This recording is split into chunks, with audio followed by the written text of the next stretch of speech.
Hi friends, I'm Katie Brinkley and you're listening to Rocky Mountain Marketing.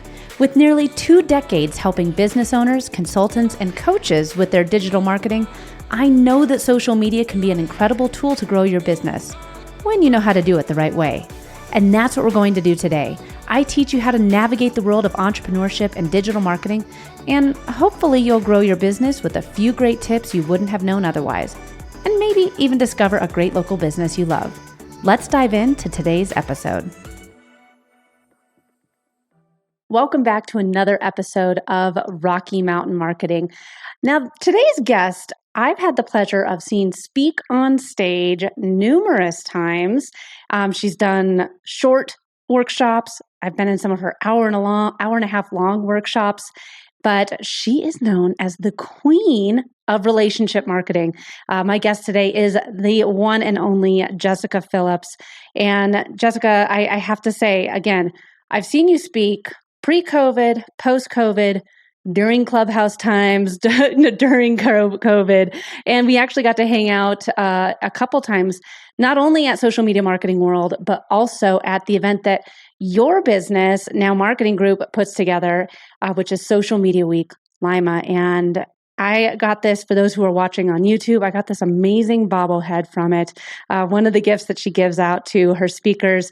So I'll be sure to include this in the social media posts. But Jessika, you have been amazing in the world of relationship marketing. And it was a term that I really feel like you've owned that entire space. When I hear the word relationship marketing, I think Jessika Phillips. And you started your business, Now Marketing Group, back in 2010. Only a laptop and a vision to give people with a heart the upper hand. And Now Marketing Group has been recognized as one of the best places to work in 2022. It's a Forbes-recognized agency partner. You've partnered with Facebook, Google, Inbound with HubSpot. I mean, the list goes on. Thank you so much for joining me on the podcast today. Oh my goodness. Thank you so much for just inviting me on. I've always loved our times together and just nerding out. I know we have similar beliefs on the right way to show up for marketing. So yeah, I'm excited to be here. Well, and you've had your business Now Marketing Group for 12 and a half years almost, that's a long time. I mean, it's one of those things where I think when I read your intro of you started this back when you just had a laptop and a vision, did you expect to have really probably, which was at the time a side hustle or a freelance gig, turn into the amazing business that you have today?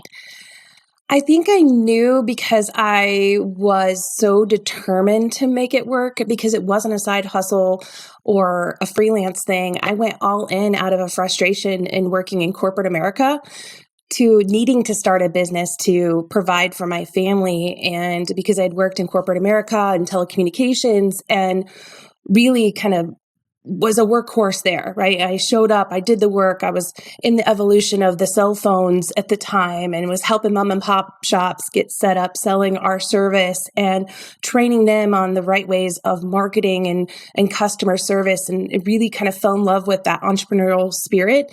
But I ended up getting sick when I was having a family. I was pregnant with my daughter. And at that time, I was put in the hospital for 8 out of the 9 months I was pregnant. And there was only 8 out of the 9 months because they took her early because I had a condition called hyperemesis, which I'd never heard of before, but it's really where you can't stop getting sick. So literally I had a food bag, PICC line, the whole nine, like in the hospital.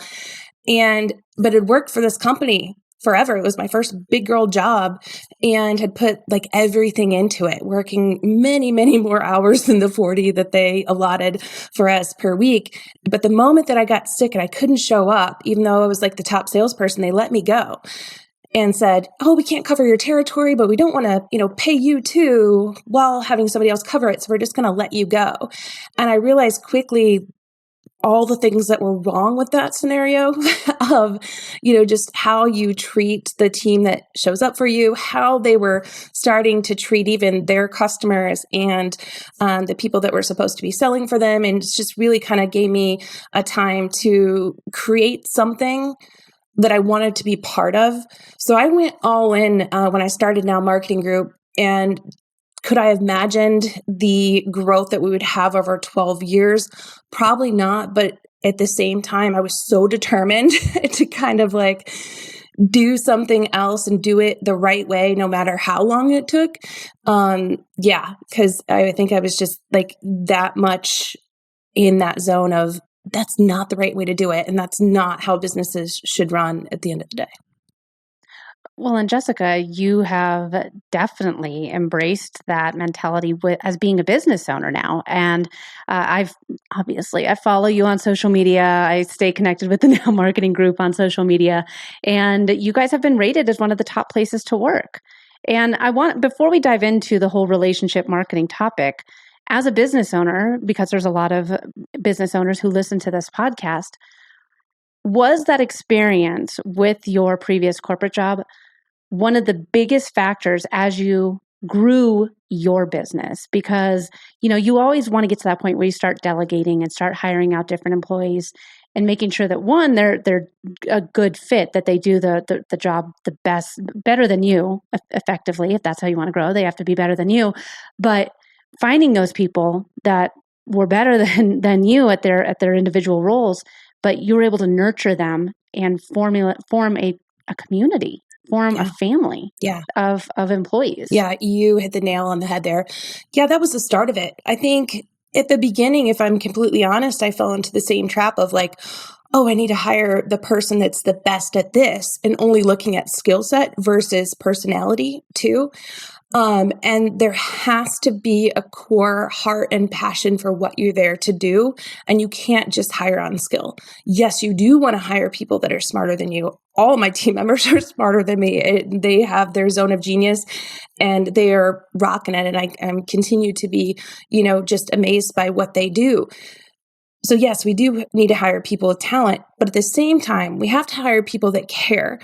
And so the point where I was starting the agency and building something I wanted to be part of, I knew the challenges that I had a new baby at the time, right?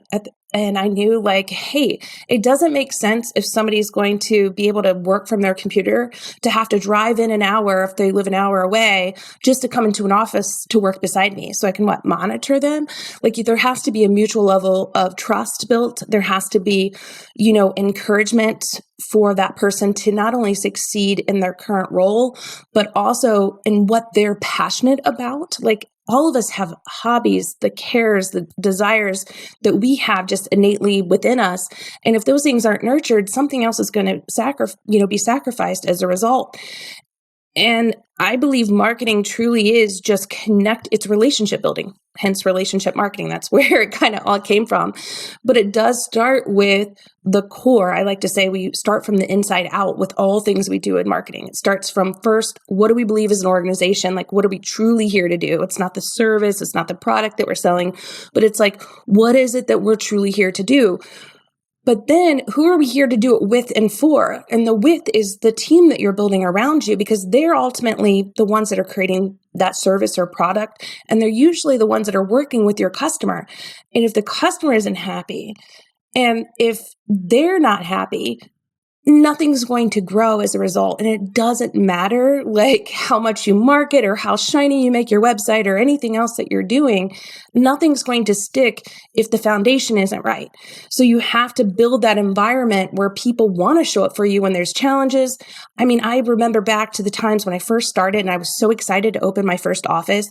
And my first office was like maybe a closet and a half. Okay. And we had one like really ugly table and some really used office chairs that weren't even really office chairs. They just looked cute. It was like an IKEA kind of thing. And we all sat around this really ugly table in this really small space, but I was like happy for it. And I remember the talented individuals that came and still decided to work for me. I couldn't pay them really jack because we were just starting.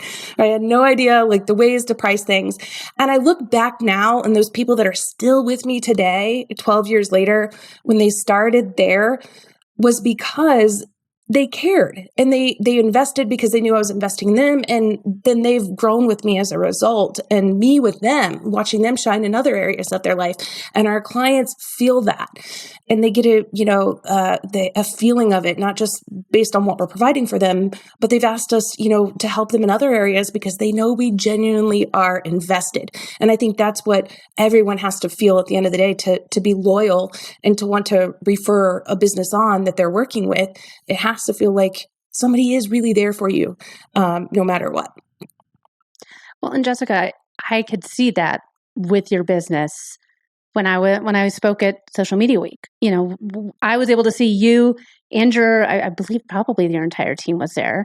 There was a bunch of them running around in those pink shirts, and every single one of them seemed like this is they couldn't think of any other place that they would rather be than at that event. And that speaks one, wonders about you as a business owner, but two, everyone else that was at that event was like, man, everyone loves being here. Everyone loves Jessika. What's her secret? What is she doing? And when you speak about relationship marketing, it's exactly that. You're leading everybody with what you, it was kind of the golden rule, treat others how you want to be treated. But that emulates out from you to your employees, then on to your clients. So let's dive into that a little bit more with relationship marketing, because like I said, I hear that term and I'm like, well, Jessika Phillips has got to be around here somewhere. So for those who are saying, well, what do you mean relationship marketing? What do you mean relationship marketing?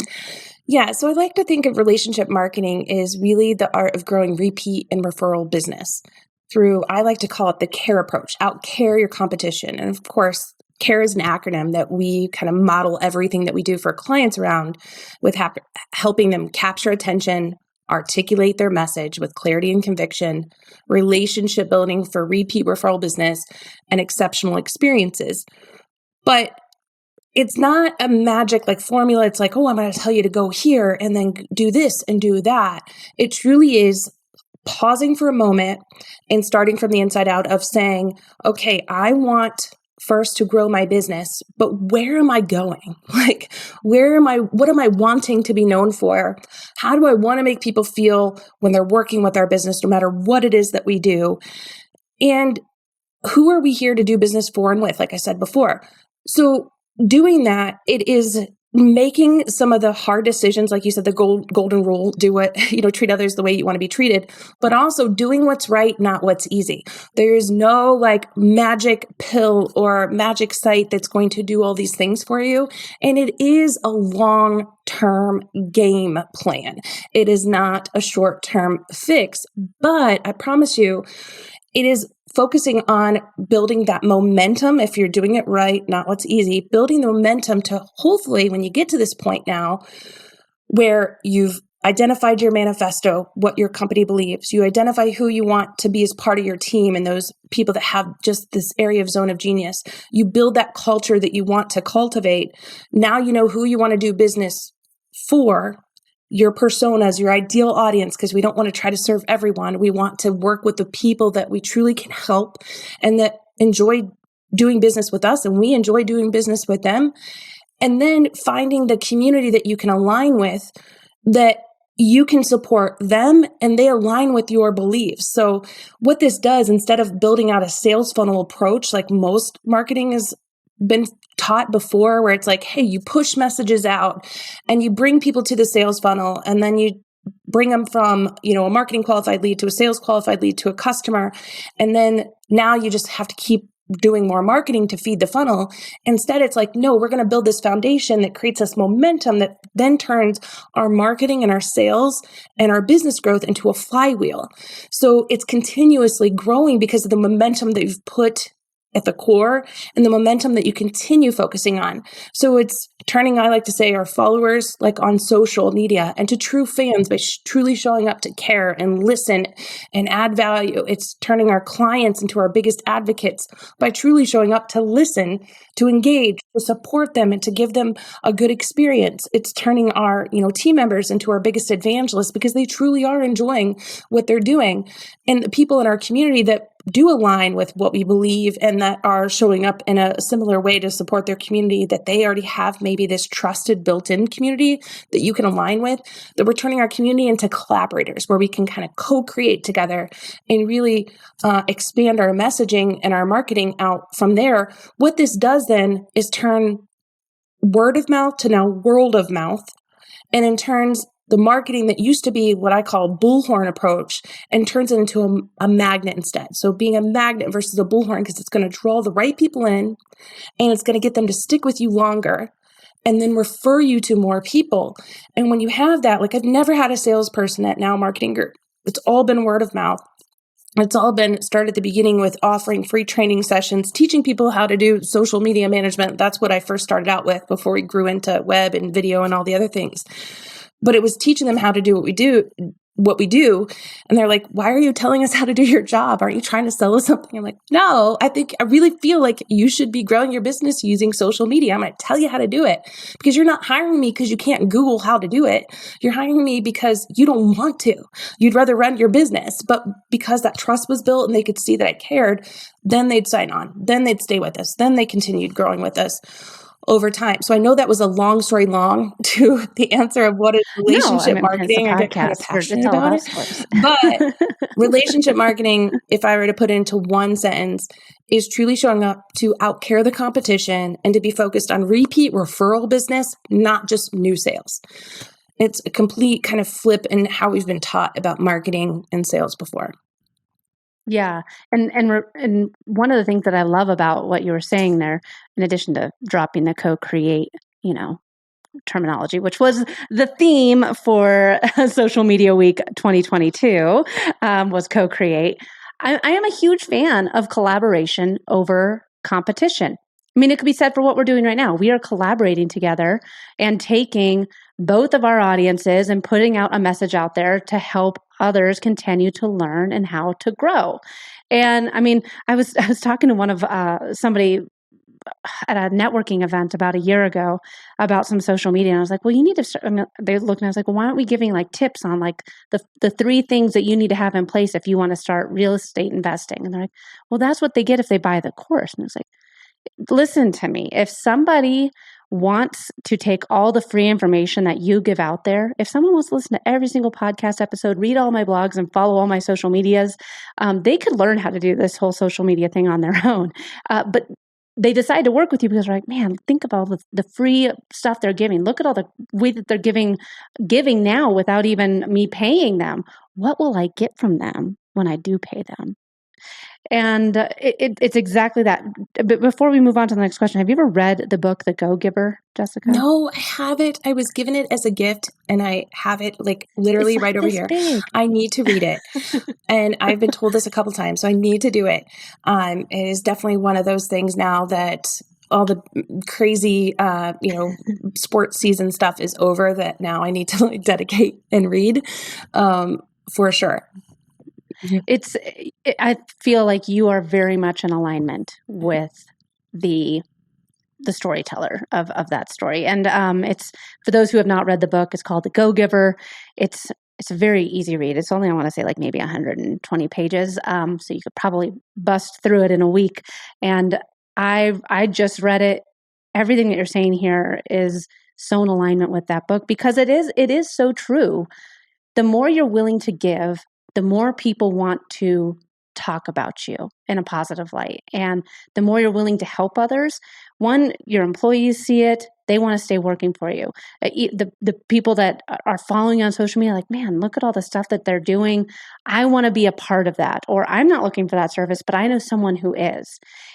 And I'm a huge advocate for inbound marketing as well, because it feels genuine to me. I have such a hard time with cold outreach and sending the cold DMs, and it's hard for me. I know it is a very successful way of doing business. It's the way most people do business.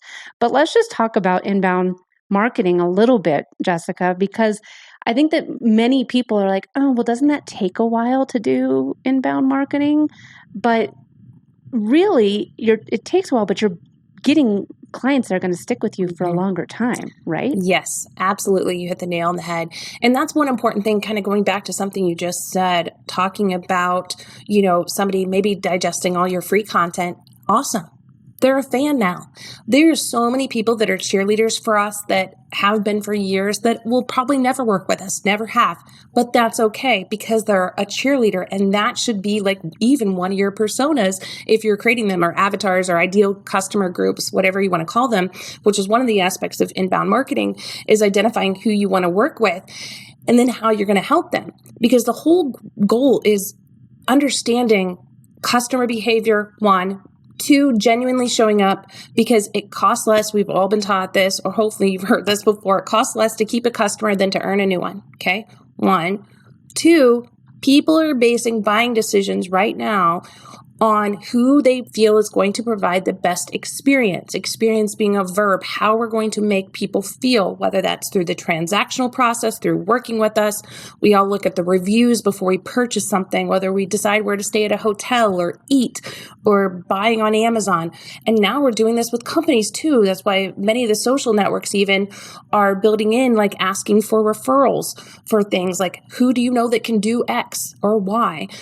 That's why now, even just online, Google's ranking sites based on sentiment, not just keyword stuffing and links, it's sentiment. So that means relevancy and authority. Relevancy on how you're showing up, that you're crystal clear on what you do. Authority being other people are going there and they're finding value, so they're staying. And now with the user page experience, are they taking that information and actually finding some helpful content to it to keep coming back.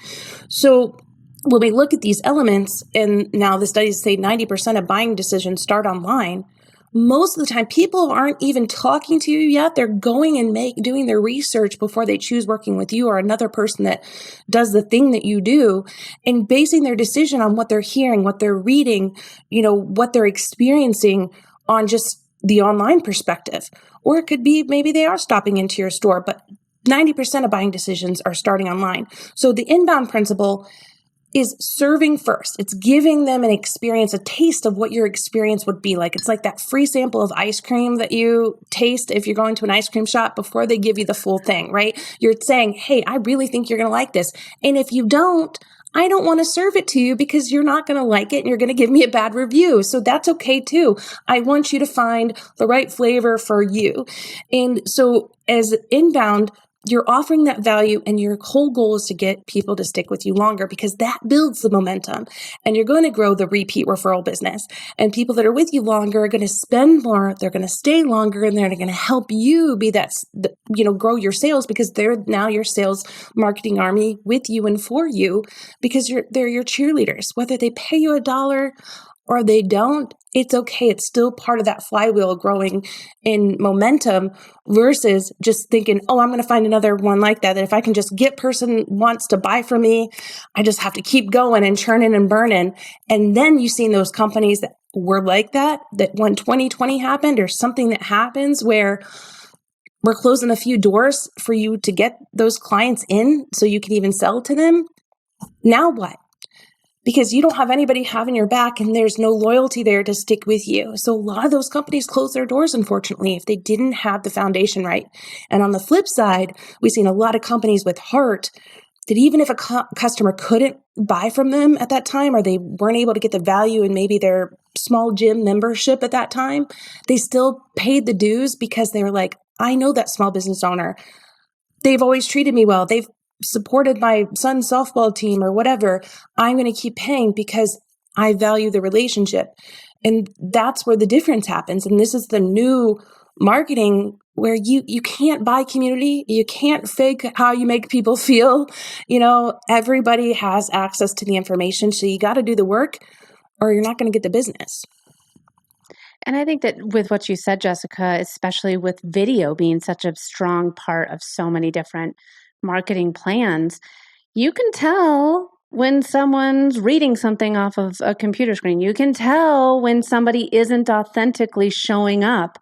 And people look for that. They're like, oh, I don't know. I don't like the way that I feel when I see them, or something doesn't feel right.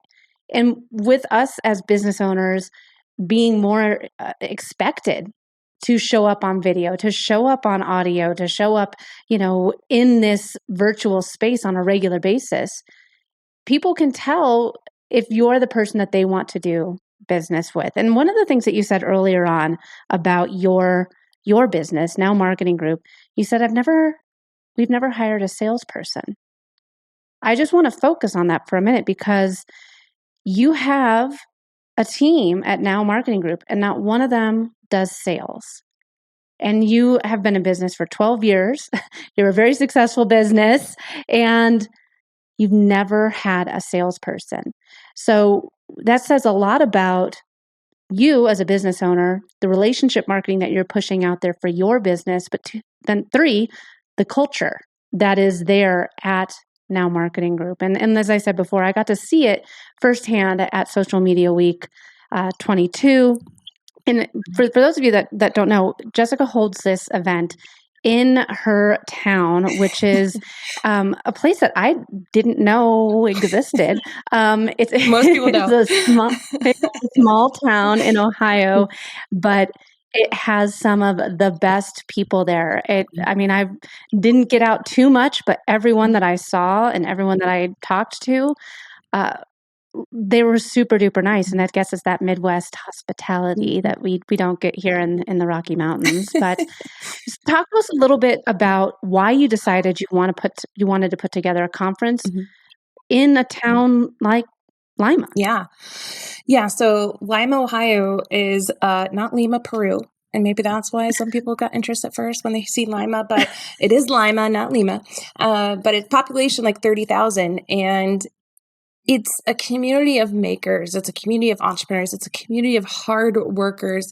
And I actually I've been to every single one of the social media marketing worlds that have happened. When I was starting the company, I just felt like I was kind of laughed at the beginning. Here in my community, they were like, social media, that's going to be gone in a while. And it's, it was kind of the good old boys club. It's a very conservative group of people, along with the makers and all the other amazing people here. But it was something where I needed to be surrounded by people that supported the value of social media and what it could do to build relationships. And then it wasn't just another site that you could do push messages on and tell them about your promo that you have happening or whatever, and not respond to people, but it had more of a value than that. So going to Social Media Marketing World, I felt like I found my community of people, right? I found my tribe, if you will. And I was so amazed by them bringing all these talented and brilliant individuals together that were truly kind of paving the way for what could be done online with online marketing, that I was like, man, our community needs something like this. So it was like a few weeks later, I put on our first one, Social Media Week Lima. It was just in our office at the time, and I think we could have like 20-something people in our training room. And so we just put on a really small event at the time, and I invited other business owners and things to help give value and share what they were doing, when the people that were doing it well. And then I realized, like, we need more of that. Like, we need to grow this. So I ended up moving it to the university, UNOH. They have a convention center like right next to the school. And so working with them and the students there would be a place for them to learn too, because I help at the university, as well as bring in other speakers and just brilliant people that show up with care and heart, that could help and teach what's to come in marketing, and give, like I say in the bio and part of my manifesto, like people with heart and upper hand, because I feel like that's a place now that I send the team is to other conferences to learn from others, to truly put in the work and do what's right to grow their business. So that's why I started having it. And I really did want to share one other thing that you mentioned about not having a sales rep, but at the same time, everyone on the team is kind of a sales rep without being a sales rep, because we all get referrals. And so it just feels though like a conversation, not a presentation. When the conversations happen about how can you help my business? I've heard about you from so-and-so, or it comes in as a website lead. And I look at what the person is looking for, and I will forward it on to who I feel like would have the best conversation with them. And then we have the conversation, and they end up clients end up signing up, and then the team members, any of us would get commission from it. But so it's everybody's a sales rep and nobody's a sales rep at the same time. Well, but I wanted to focus on that because you have no designated sales rep. You have this conference. What you have is a gigantic team of sales rep throughout the entire city of Lima, Ohio. Your entire city is your sales rep because of the way that you have built your business with that giving first mentality, with the way of you showing up and giving, hey, I'm bringing in some of the best speakers, best marketers from around the country, from around the world, sometimes to our town to talk to you and to teach you. And you're the one that's bringing everyone there, and they want to do business with you. They want to refer their friends to you. So that is one of the biggest sales teams I've ever seen. So with that being said, Jessika, you do this event every year. I was able to go last year, and it was, last year was a blur. It was in early May, correct? June, early Yeah. June. And man, I know time just flies. A few months ago. It feels like. So talk to us about what's on the docket for 2023. Yeah. So we have an exciting event planned this year. I always say that, but I feel like it keeps leveling up each year. Every time we get more people there, and the energy just grows, and I love it. It really is one of the just best times to reconnect and refuel with people, in my opinion. But this year, it's June 21st and June 22nd. And the theme for this year is called Emerge. I try to have a theme each year, as you alluded to earlier. The theme last year was co-create and how to collaborate together and truly build new experiences for people. But Emerge is all about blossoming into what you were truly created to do, and to show up with clarity, conviction, and can do it so consistently, so you can just do the dang thing, right? Instead of just sitting on it. And how to emerge, how to let go of the stuff that's like weighing you down, that's not really doing its job, but grow into that place that you need to. And so we have a credible lineup of people that are going to be talking about their experiences of failure, growth, lessons they've learned along the way. Typically, like day one is those like, hey, let's get you in the right mindset and tactical mindset and action steps to prepare. And then the day two is the how to, the hands-on, let's get it going now type talk. So have an incredible, already started signing on speakers. I know we talked about you coming back, hopefully. Yes. Next year. I need another bobblehead. Yeah. The beautiful thing about bobbleheads, as we were talking before it came online, is that their hair stays perfect all the time. You don't have to worry about recoloring or grays, as I got going on now with 3 teenage daughters. They pop up faster and faster. But no, I'm really excited. We also are bringing in, this is the first time I'm ever going to mention this, so your audience gets a sneak peek, but we're bringing in an Emerge stage to where people that have just something to share and to say, or maybe they want to be a speaker for the first time. There's going to be a spot that we have set up in front of our step and repeat and a videographer there on hand for them to do their presentation, a short presentation. And then we'll record it for them. They can promote it and be in the running to kind of be on the big stage then the next year. I love it. See, look at you continuing to give back and help level people up. And well, Jessika, this has been an awesome conversation. I feel like you and I could dive into even more about emerging with our own businesses and what drove our passions. So maybe I have to have you come back on before the event gets started. But this has been awesome. It's always a pleasure to talk with you. If people want to learn more about you, or other than going out to Social Media Week, sure. Where else can they connect with you online? Yeah, the easiest place, depending on what social network is your social network of choice, is just to go to my personal website. It's Jessika, Jessika, Phillips, PHILLIPS.com. And then the social channel links are there. Also connection to Now Marketing Group and all the things there. that's probably the best place. Awesome, Jessika. And everything will be attached in the show notes of this week's episode. Always great talking with you. Thanks again so much for coming on the show today. Thank you. You're the best always. Thanks so much for listening to this week's episode of Rocky Mountain Marketing. Make sure to subscribe so that you can continue navigating the world of entrepreneurship. And I'd love to hear from you. Please leave the show a review and connect with me on social media. You can find me on Instagram at @IamKatieBrinkley or connect with me on LinkedIn. And if you're ready to start making some sales on social media, be sure to grab my free guide to selling in the DMs without being spammy. You can get that at katiebrinkley.com. Let's keep taking your marketing to all new heights.